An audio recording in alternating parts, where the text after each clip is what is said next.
All right, I think we're ready to go. Good afternoon, everybody. This is Buehler, and I'm just checking out my final connections here. But this is a preview of my web event that's coming up tomorrow.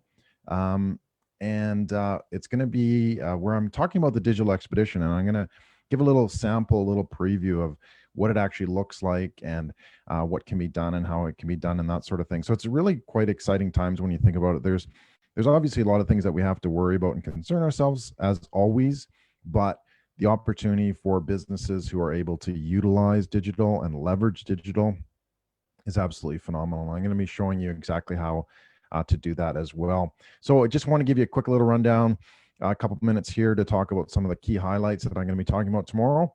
And if you haven't registered, please register as well, and we'll get you going and fill your mind with some great stuff as well. So let's get started.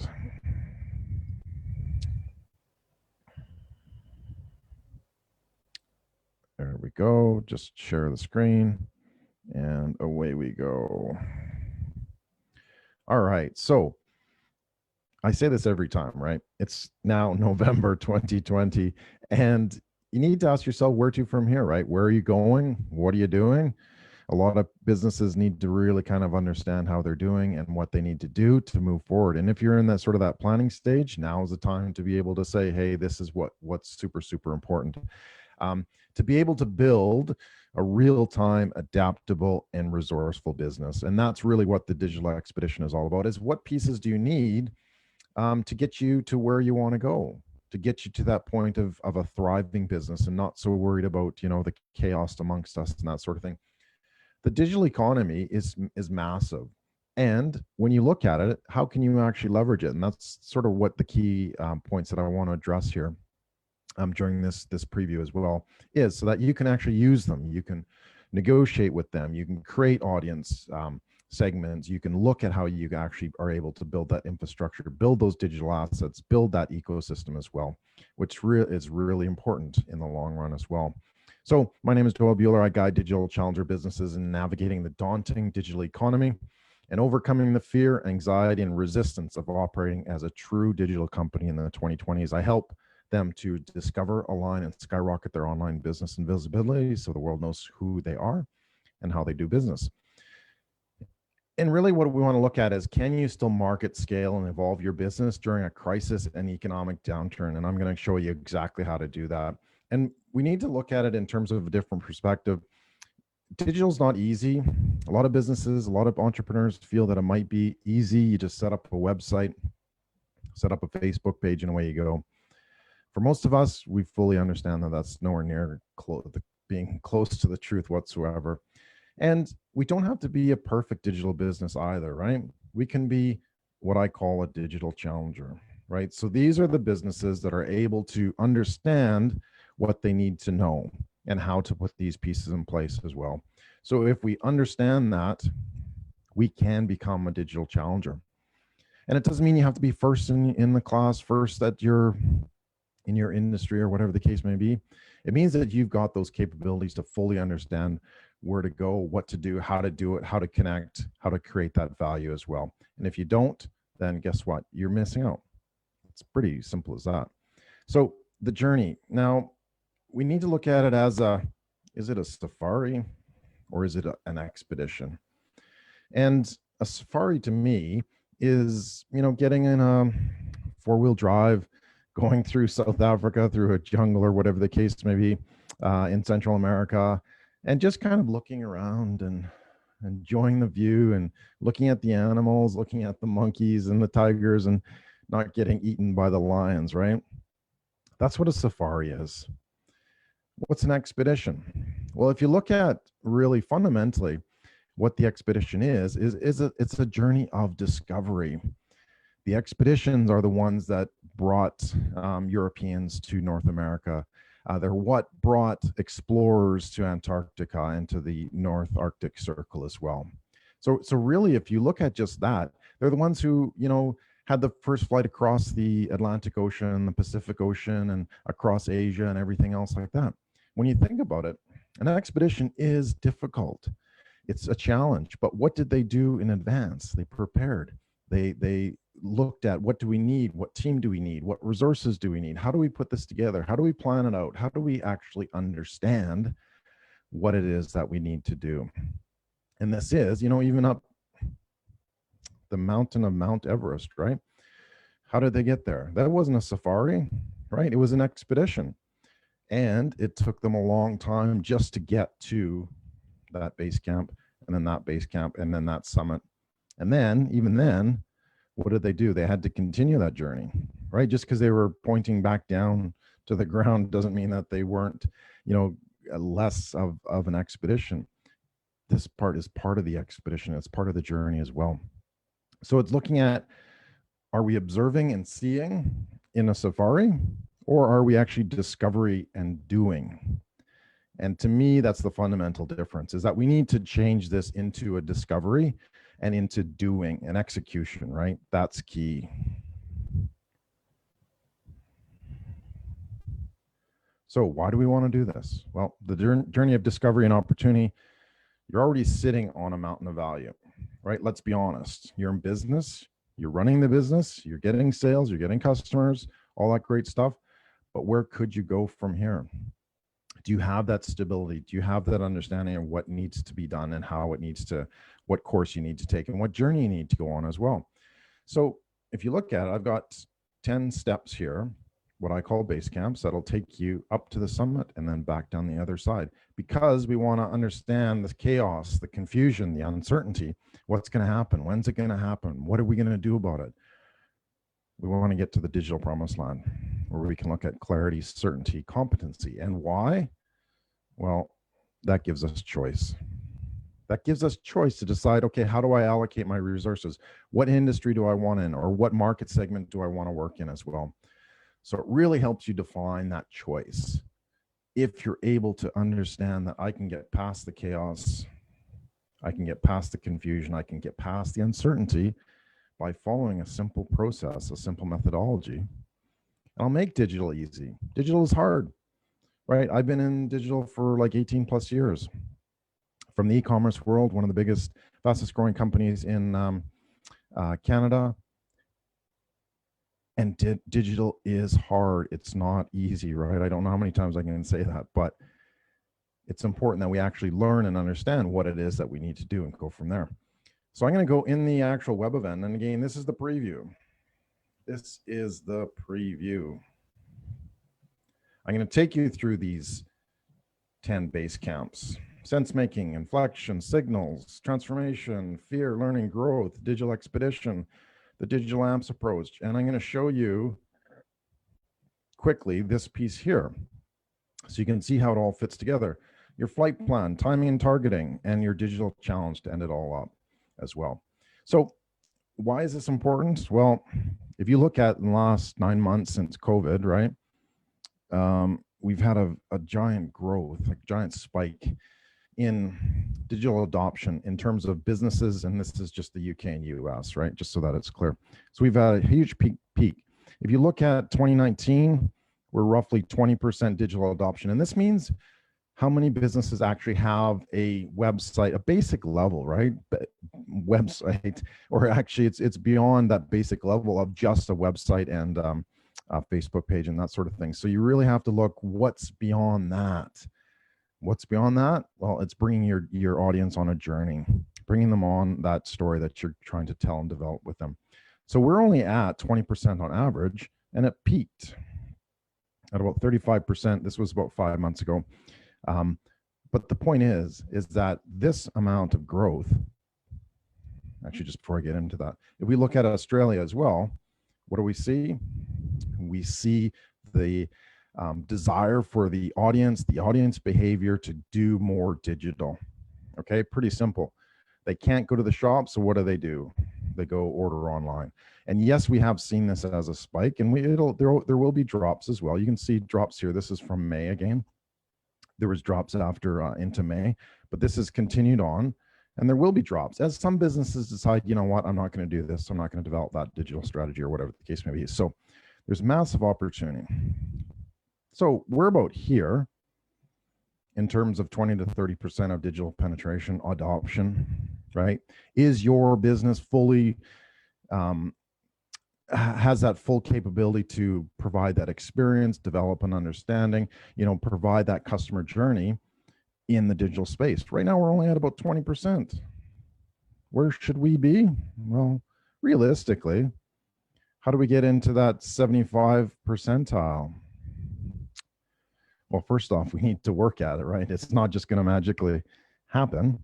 So we need to be able to understand how to do that. So can we move you to that position? I'd actually be curious. I know we're live in a few places, but if you're watching the replay rather, I'd love to see where you feel that you are in terms of that digital adoption curve, because that's really important. We really need to know and understand what step we're at so that we can move forward from there. So the opportunity, this little snaggletooth down there, that shows us that we've had 5 years of growth in 3 months. And again, this is going back to the first half of 2020.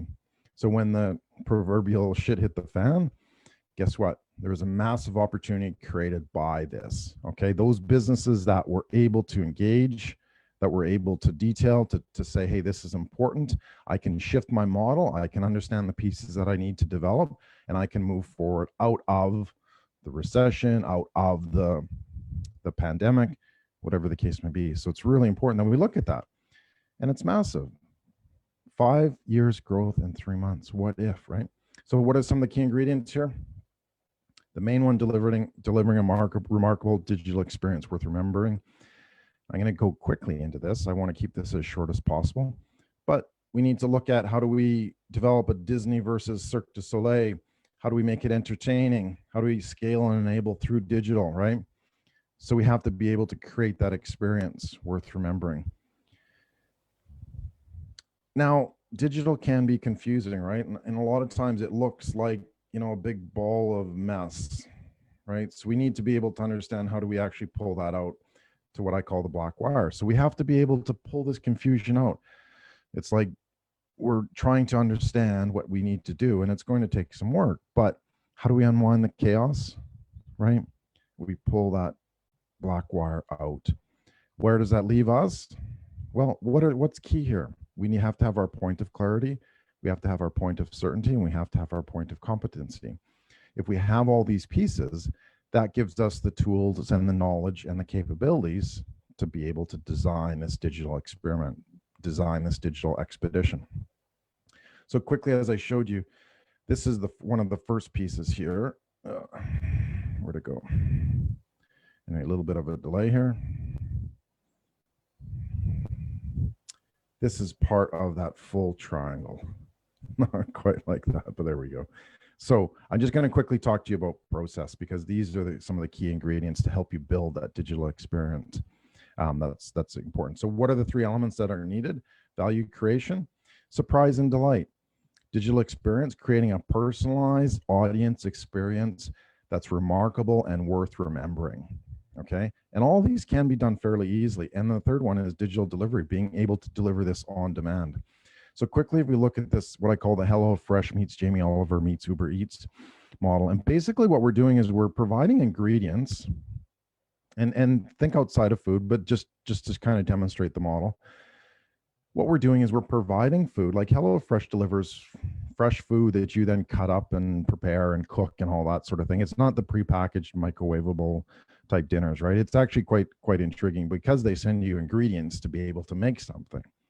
So it makes it easier. You don't have to go shopping. You don't have to worry about walking through the store, or whatever the case may be.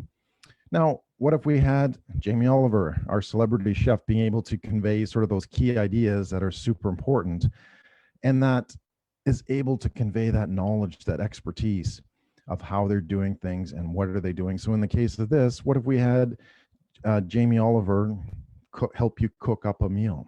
And finally, what if we had all of that being able to be delivered on demand within hours of what you're doing?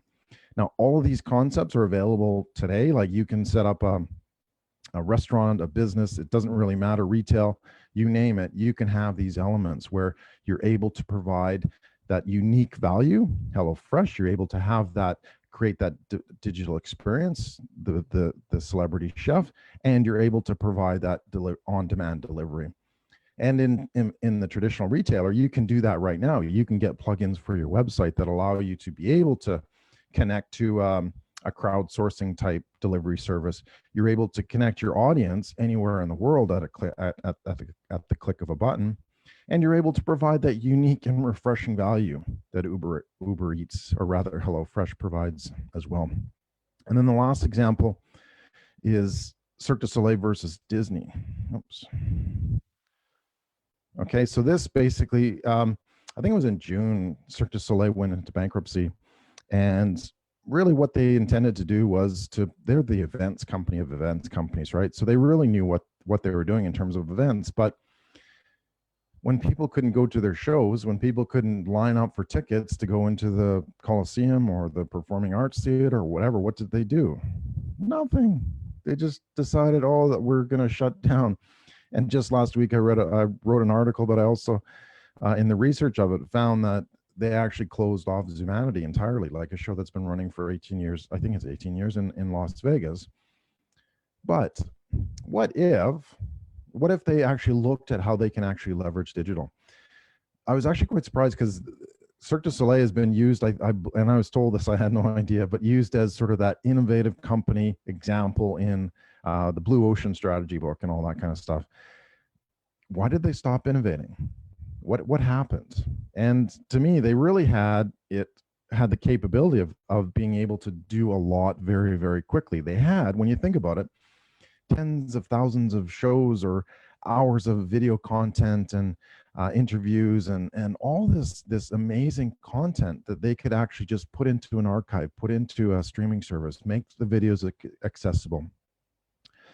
And yeah, I mean, a Cirque du Soleil event is like it's a spectacle, right? Let's be completely honest. It's not going to replace the entire digital experience, but what could you do if you had that capability? You could charge a monthly fee for access to all those videos. You could have that sort of celebrity chef type thing where you, the producer or the directors, walk you through how they created these events and that sort of thing.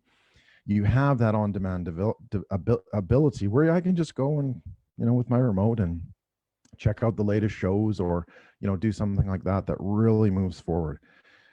They didn't do anything, right? And now they're suffering. They could have easily looked at the digital experience, the value creation, and the digital on-demand as well. And finally, just Disney. They actually took this, what Cirque du Soleil didn't do. Disney said, hey, wait a sec, we've got this fantastic live theater called Hamilton. Let's actually make it into a program that we can then stream on Disney Plus service. So what did they do? They filmed it on location in the theater. They didn't make it into a big blockbuster movie. They simply used what they had, created created that event, that experience of Hamilton, and they streamed it to their service. So immediately they were able to attract more people to the Disney Plus service because they now could include Hamilton. Not a massive outlay of resources, not a massive outlay of time. It's like, we just need to create an experience that people want to be able to do right now because of the way that things were going. So there's a lot of experiences there, a lot of things that can be done as well as you get into it. And I'm going to be going into all of these. So I'd love for you to come out tomorrow, bit.ly/digital expedition 11, how to market and evolve during times of crisis and economic downturn. Yes, it is possible. So I'll be giving away a few things as well if you register. The digital expedition cheat sheet rather. So it's this, I've got the 10 steps here of what you can do, the things that you can walk through, what's important, what's not. A lot of it, some of it is just learning, understanding what needs to be done. It's not all you must do this and you must do that. It's wait a sec, we need to reflect on what's important here and how to put these pieces together. So you'll be able to do that with the cheat sheet rather. I've got a new digital expedition micro training course as well that's coming out very, very soon. So you'll get access to that. My breakthrough ebook that I'll send you as well, and some digital expedition resources so you can kind of start going on your way. And I actually have a full-size version of this, which is A1 size. So Tuesday, 24th November, if you're in the US and Canada, if you're over here in Australia or Asia, it's 11 a.m. rather per Wednesday, the 25th of November. So head on over there, bit.ly/digital expedition 11. Just in closing, the world is shifting, right? We've previously been focusing on how many clicks we get, but we need to shift our strategies to making all of these clicks count, which is really important. And ask yourself, what's easier, around the block, around the world? The power of the finger, the power of the mouse. Your competitor is one click away. So what can you do now to help your customer, to help your audience along that journey as well as you get into it? So again, love to see you there tomorrow. Head to bit.ly/digitalexpedition11. And we're going to talk through this in a lot of depth. I'm going to show you what's important, what's not important, and give you those resources as well. If you're watching this as the preview, thank you so much. Really appreciate it. If you do have any questions about this, please tag me in the comments on the video that you might be watching, and I'll answer them as quickly as possible. So love to see you tomorrow, and we will see you online.